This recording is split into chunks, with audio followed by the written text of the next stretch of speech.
Olá, meu nome é Kézia, bem-vindo ao Super Econômica. E hoje eu vou falar uma dúvida sobre o imposto de renda, né? Tá chegando a declaração anual do imposto de renda, tá chegando a data limite pra gente fazer e muita gente tem dúvida.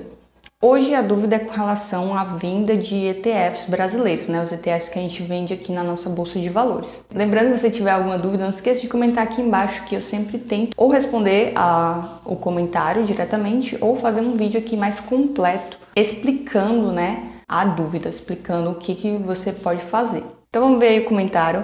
A pessoa falou que vendeu esse mês 3 cotas, né, de ETF com um lucro de R$80 e mais 2 com um prejuízo de R$100. Nesse caso eu preciso fazer a DARF ou não para essa operação. Então, quando a gente investe na bolsa de valores, a gente só tem que pagar o imposto de renda quando a gente tem lucros nas nossas operações.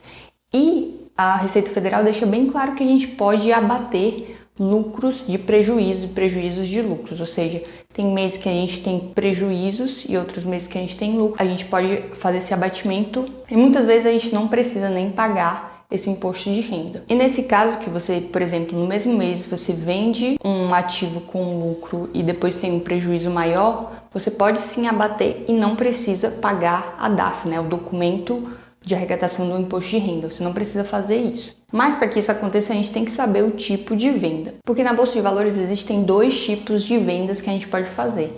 A gente pode fazer day trade, ou seja, comprar e vender no mesmo dia. E a gente pode fazer swing trade, comprar e vender em dias diferentes. Por que tem essa diferença? Porque os 2 tipos de operação cobram impostos de renda diferentes. Então, se você faz day trade, se você compra um ETF e vende ele no mesmo dia, uma cota, você vai pagar 20% no seu lucro. Ou seja, se você tiver algum lucro, se você ganhou um dinheiro extra naquela venda, você vai ter que pagar 20% daquele dinheiro para a Receita Federal. No caso, quando você compra ETFs e vende esses ETFs em dias diferentes, você vai pagar 15% sobre o lucro. Então tem uma diferença aí de porcentagens de quanto a gente paga no nosso lucro. E é por isso que a gente tem que separar. Esse seguidor, se ele tiver feito essas operações em dias diferentes, ou seja, essa venda que ele teve lucro e essa venda que ele teve perda, prejuízo, ele comprou e vendeu em dias diferentes, ele pode sim fazer esse desconto. Então ele não precisa pagar a DARF. Se ele teve essa venda com lucro e fez uma operação no mesmo dia, né, uma operação de day trade, teve esse prejuízo com uma operação de swing trade, ele não pode fazer esse abatimento. Então, nesse caso, ele vai ter que pagar sim 20%, né, que foi o day trade, sobre esses R$80 de lucro que ele teve. Então, por isso que a gente tem que diferenciar esses tipos de operação. Lembrando que a gente está falando aqui de ETFs que não tem isenção de imposto de renda. Então, se você vende uma cota de ETF, você já vai ter que calcular esse imposto de renda.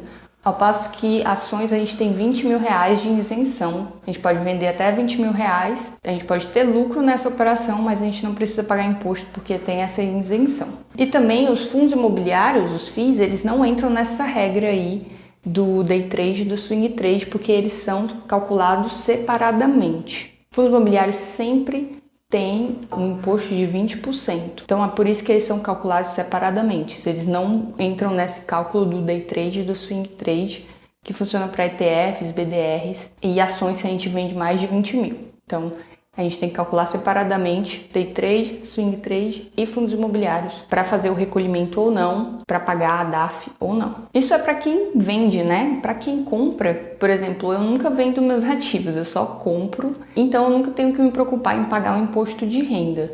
Eu só faço a declaração anual lá no começo do ano e tá tudo certo, porque os dividendos que eu recebo eu não preciso pagar imposto de renda. Então isso só vale para quem vende os ativos. Se você tiver mais alguma pergunta sobre imposto de renda, não deixe de comentar aqui embaixo que eu sempre tento responder os comentários. Se esse vídeo trouxe valor para você, considere curtir e assinar o canal. E até lá!